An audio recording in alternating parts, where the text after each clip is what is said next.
Olá, vamos seguir aqui falando dos princípios norteadores da relação de consumo. Você já viu muitos deles aqui comigo. Hoje eu quero falar do princípio do equilíbrio, que é um desdobramento do princípio da boa-fé que nós já trabalhamos aqui.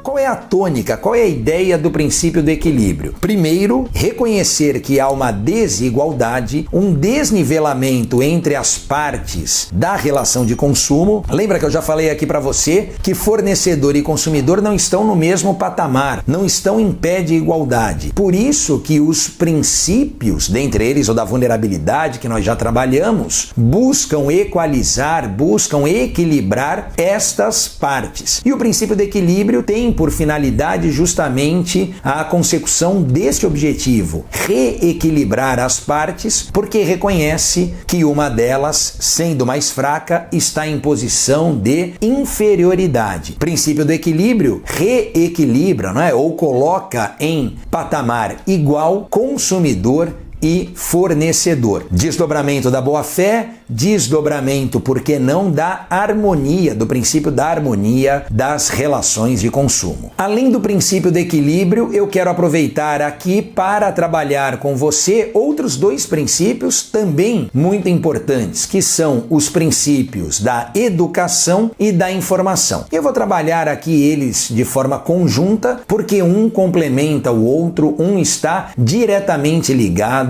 em relação ao alcance e ao objetivo enquanto princípio. Começando com o princípio da educação. O Código de Defesa do Consumidor insere como princípio a educação do consumidor, fazendo com que se tente ou que se tenha a possibilidade de preparar o consumidor, de educar o consumidor para o mercado de consumo. Tem uma máxima que diz que o consumidor consciente dos seus direitos, o consumidor informado é um consumidor respeitado. Para ter informação é necessário que ele tenha conteúdo, que ele tenha essa educação. Dizendo na educação como princípio, estamos falando desta disseminação de conteúdo que envolve o direito do consumidor. Eu posso citar aqui, por exemplo, alguns projetos que existem no sistema de defesa do consumidor e que conjugam este princípio da educação. Desde uma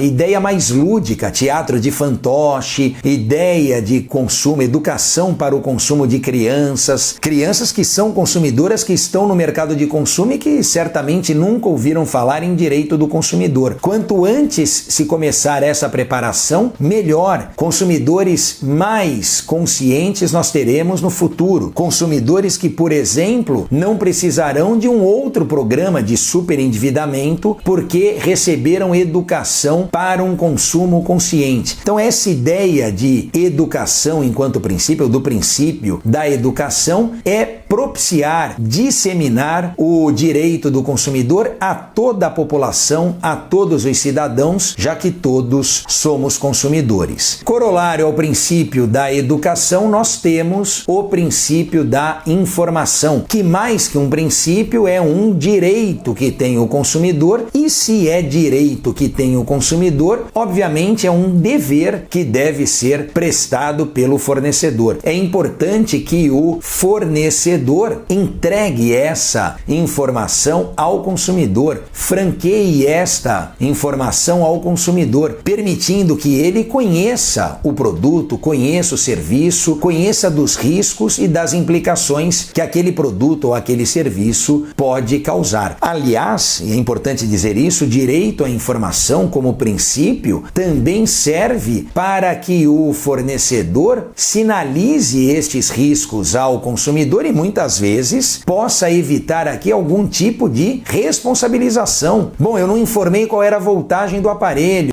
informei como o produto funcionava, eu não enviei o manual de garantia, ou eu não enviei o manual de instruções, certificado de garantia ou manual de instruções ao consumidor. Opa, se estas informações que eram relevantes não foram prestadas, fica difícil o fornecedor se eximir de responsabilidade. Agora, é claro que se cumprindo o direito direito à informação, além da voltagem na caixa, além da informação no manual, eu também coloco a informação no cabo de energia do produto. Consumidor que liga na fonte errada não tem como reivindicar proteção do fornecedor, né? Nós trabalharíamos ali a excludente de culpa exclusiva do consumidor. Então veja como o direito à informação e a informação como princípio se faz relevante para irradiar efeitos aqui na relação de consumo, ok? Então falamos da informação, da educação e antes falamos neste mesmo vídeo do princípio do equilíbrio. Grande abraço, obrigado pela sua audiência e até o nosso próximo vídeo.